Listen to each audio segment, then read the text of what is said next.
ในวิวัฒนาการของการรบทางอากาศยุคใหม่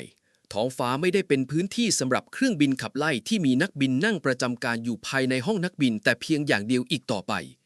แนวคิดการรบแบบเครือข่ายศูนย์กลางหรือ Network Centric Warfare ได้นำไปสู่การสร้างอากาศยานรบไร้คนขับสมรรถนะสูงที่สามารถบินนำหน้านักบินจริงเพื่อทำหน้าที่ตรวจจับภัยคุกคามเจาะระบบต่อสู้อากาศยานและศาสตร์ขีปนาวุธทำลายเป้าหมายแทนชีวิตมนุษย์และสำหรับกองทัพอากาศรัสเซีย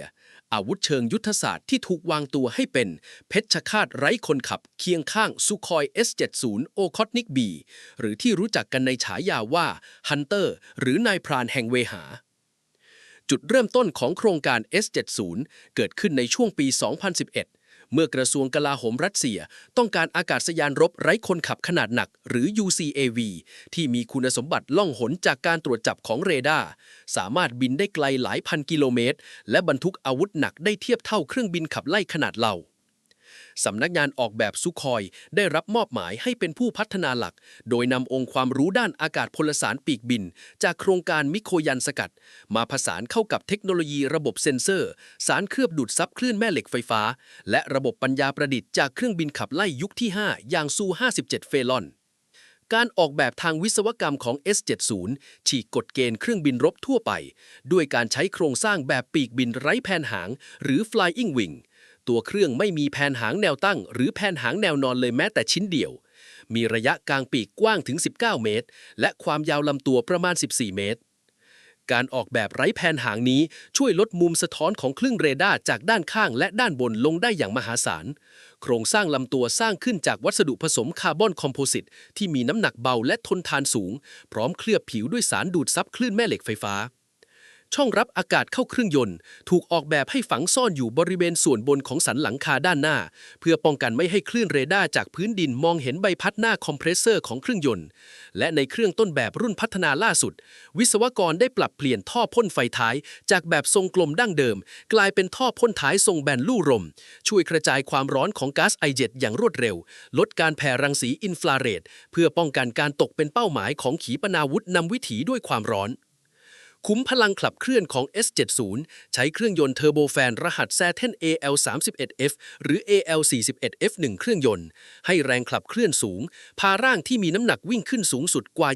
20-25 ตันให้ทำความเร็วสูงสุดได้ประมาณ 1,000 กิโลเมตรต่อชั่วโมงมีเพดานบินสูง 12,000 เมตรและมีพิสัยการบินไกลพิเศษถึง 6,000 กิโลเมตร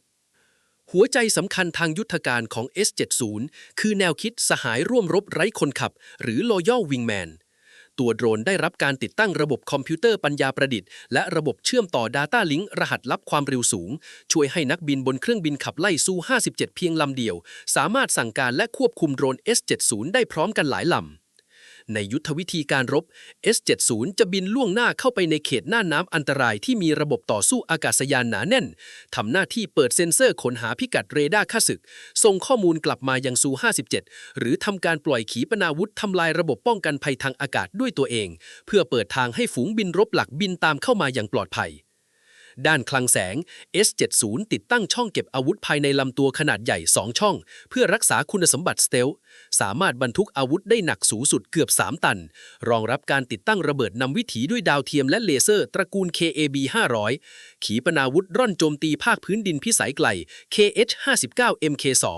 รวมถึงขีปนาวุธอากาศสู่อากาศพิสัยกลาง R77M เพื่อใช้ต่อสู้ป้องกันตัวเองกลางอากาศ